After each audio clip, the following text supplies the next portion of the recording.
Disclosure Day is a smart, morally curious, highly entertaining chase thriller that keeps moving, keeps asking questions, and keeps reminding me that blockbuster filmmaking can still try to mean something. But it is also a film that sometimes explains too much, pushes a little too hard, and never quite becomes the transcendent encounter some people may be hoping for. The first thing I admired is how aggressively Spielberg, David Koepp dropped me into the middle of the story. There is no patient setup, no long runway, no gentle hand-holding. The movie opens in a place where a lot of films would end their first act, and that choice instantly sharpens the whole experience. I had to lock in right away.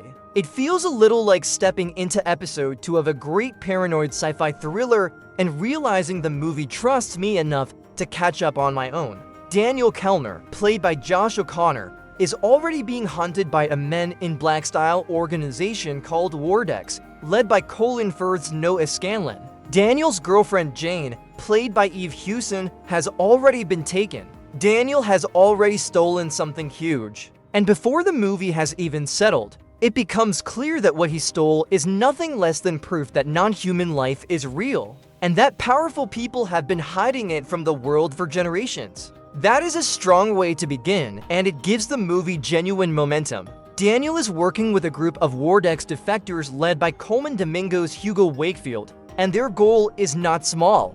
They want to release everything: footage of encounters, evidence of cover-ups, the full archive. In other words, they want to trigger Disclosure Day. At the same time, in Kansas City, Emily Blunt's Margaret Fairchild starts experiencing reality in impossible ways. She is a television meteorologist, but after a strange encounter involving a cardinal, she begins speaking languages she should not know, sensing the lives of strangers through eye contact, and eventually delivering a live on-air outburst in a clicking, alien-sounding language that only Daniel can understand. From there, the movie becomes a race. Daniel and Margaret are being pulled toward one another while Scanlon and Wardex are trying to stop them before the truth reaches the world. Structurally, it is basically one long pursuit movie.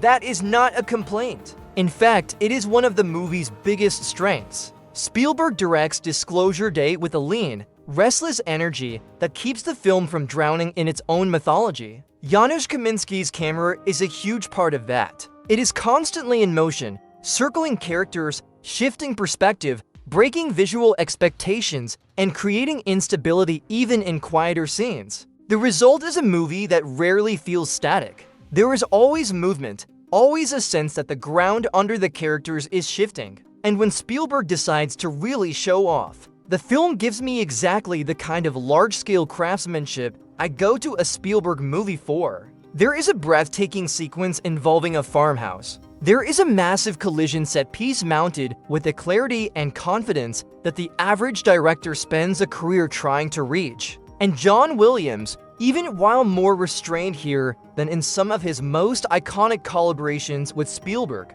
still knows exactly how to lift tension and emotion without drowning the film in sentiment. The ensemble also does a lot of heavy lifting. Josh O'Connor gives Daniel an unusual softness for this kind of role. He is not built like a classic action thriller hero, and that is part of what makes him work. He feels chosen by circumstance rather than destiny. He is smart, anxious, morally driven, and just awkward enough to stay human.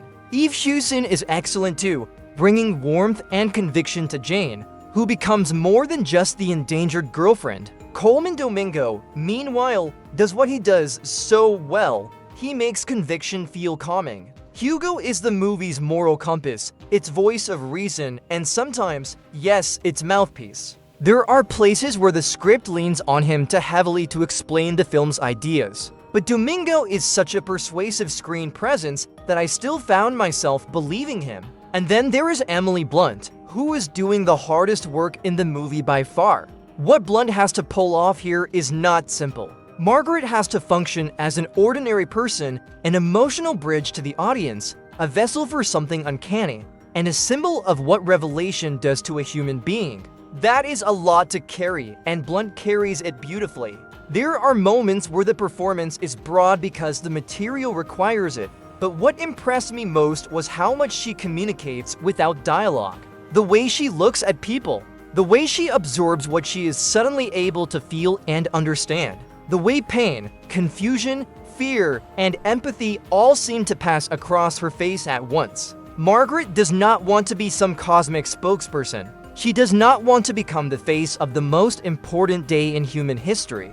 Blunt sells the cost of that burden, and in doing so, she gives the movie its deepest emotional anchor. Colin Firth is working in a totally different register, and that contrast helps. As Noah Scanlon, he plays repression. He plays control. He plays the human consequences of carrying a lie so long that it starts to bend your whole body around it. He is not written as a cartoon, which matters. He is an antagonist, absolutely, but he is also the embodiment of a specific fear that maybe the truth would not unite us, maybe it would break us faster. Firth brings real exhaustion to that role. When I look at the difference between Domingo and Firth in this film, it almost feels like Spielberg is staging a physical argument. Hugo stands upright in truth. Scanlon sinks under the weight of concealment. That contrast is simple, but it works. Where Disclosure Day gets messier is in the script. David Koepp's screenplay is packed with ideas, and I respect how much it is trying to wrestle with. It wants to be a conspiracy thriller, a spiritual inquiry, an empathy allegory, a chase movie, a film about media, a film about government secrecy, and a film about what happens to faith when the cosmos becomes harder to deny. There is a lot of compelling material in there. Jane's religious background matters. The questions about whether proof of alien life would unite humanity or fracture it even more matter. The suggestion that emotional dishonesty has become a kind of civilizational disease is fascinating. But there are definitely moments when the film stumbles because it is trying to verbalize too much of what it should trust me to feel.